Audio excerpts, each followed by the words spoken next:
This is episode 6 of The Crawling World, Abominable Bominations' original full-cast audio drama.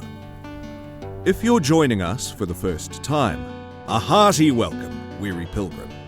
I would humbly suggest you begin at episode 1. All set? Let us continue our tale.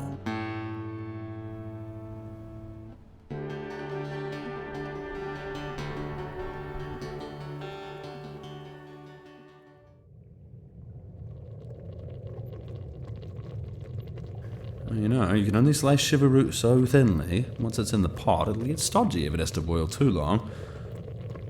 Wes and Lithee should be back by now, surely. Oi, you two! What are you gossiping about? Include me in the conversation, at least. It's a bit tedious being hunched over a cooking pot night after night.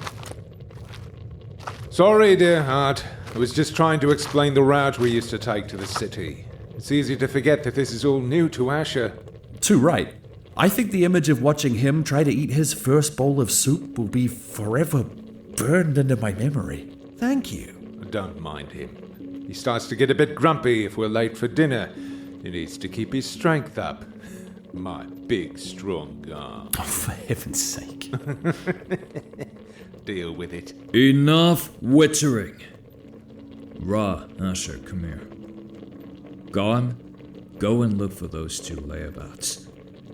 If I know Wes and Lithee, they have found a shiny rock that's entranced them, or one of them has their head stuck in a crevice. Right, Hugh. Someone keep an eye on the fire, will you? I'd best take my club. Something doesn't feel right. Asher, my son has taken it upon himself to instruct you in the ways of the world, it seems. This is not how things are usually done, but since we drew the ire of that monstrosity, nothing has gone according to how things are usually done. I would normally have spent this time on our pilgrimage to instruct Fork in the Road, to continue his initiation into the knowledge that was entrusted to me by my mother, and so continue the line. However, that cannot be helped. Therefore, let us see if he can play the teacher as well as the student. Ra, you may speak. Thank you, Father. Ash, you were asking earlier about where we found you and the others. There is a desert. The Scorchmoor, a vast ashen waste. And on the edge of that desert is a village. Sherik, our home. Life is quiet, by and large. We grow what we need, and barter for what we cannot grow. Wes and Lithee's people travel the edge of the wastes, and we come together for the festival at Shinefall. Indeed. And then, from time to time, from out the shimmering heat of the Scorchmoor, emerge sleepers, cracked vessels ready to be filled with the holy light of Numa. Since before anyone can remember, our family has been the one to help gather up the sleepers and bring them to The city. You've mentioned it before. Has it a name? I would prefer if you did not interrupt Fork in the Road. It is important for him to learn how to convey this information accurately. My apologies. It is simply the city. It was the city in my father's mother's time, and long before that. You'll see when we get there. Anyway, we safeguard the sleepers and bring them to the city to be born. I remember so clearly the journey to bring you from the darkness into the light, my son. It was an unusually cold year. Somehow, I knew, even before you awoke into this benighted world, this veil of tears through which we must perforce spend a time purifying ourselves until we are reunited with the pleroma above. Somehow, I knew that you would be my son. Thank you, Father. The journey to the city is often a fairly sedate affair. We can weather most hazards. Landslides in the canyon, occasional bandits, and the pinion kites which sometimes swarm in the season of mists.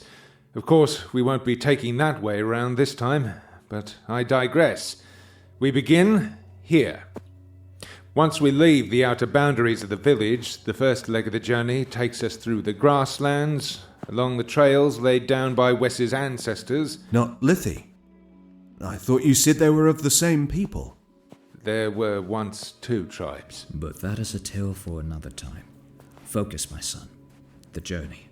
Once we reach the canyon, and the great stone canopy is well and truly overshadowing us, we skirt the great mountain that we are now burrowing blindly through, making a beeline for Siltwater. So named because? Because of the ancient springs that were covered up.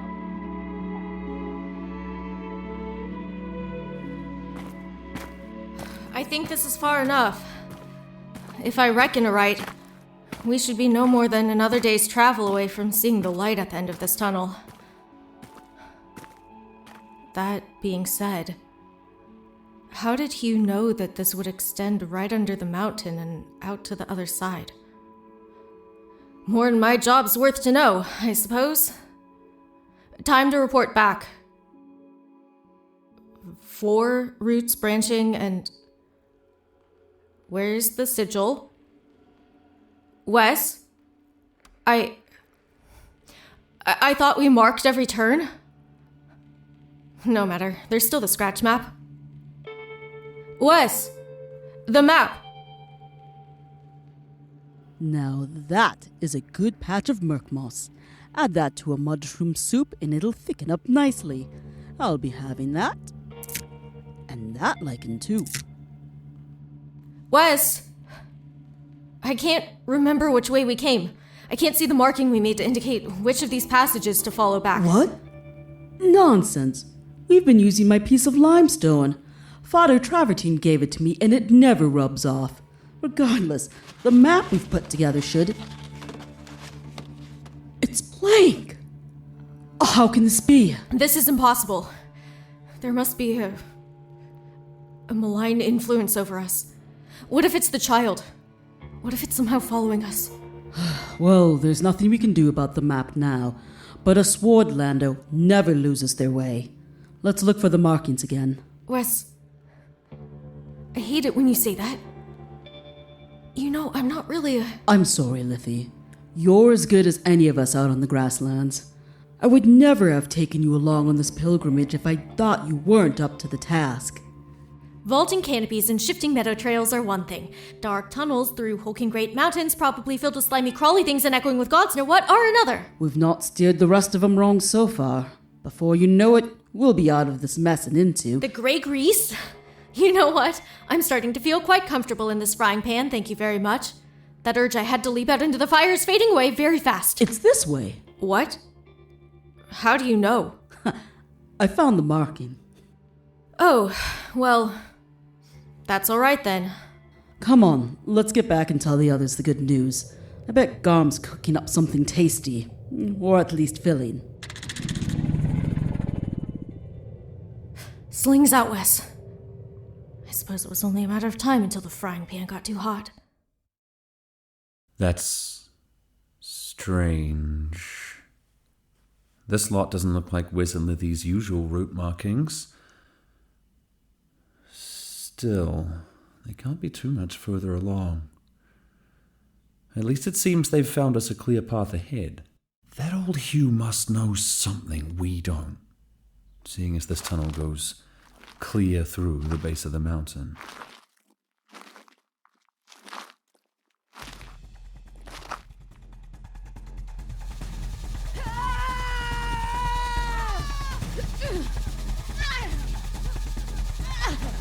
Shit! Hang on! Hang on! I'm on my way!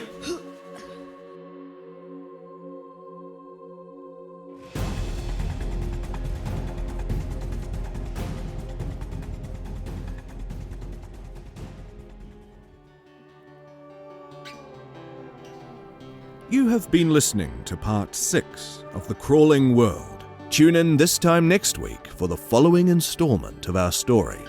A light from the east, a bell from below. And so you don't miss a minute of our narrative, make sure to subscribe wherever you get your podcasts. Leave us a review or some feedback if you'd like. It is always hugely appreciated. So until next time, this is Thomas Barker from Bominable Bominations, signing off.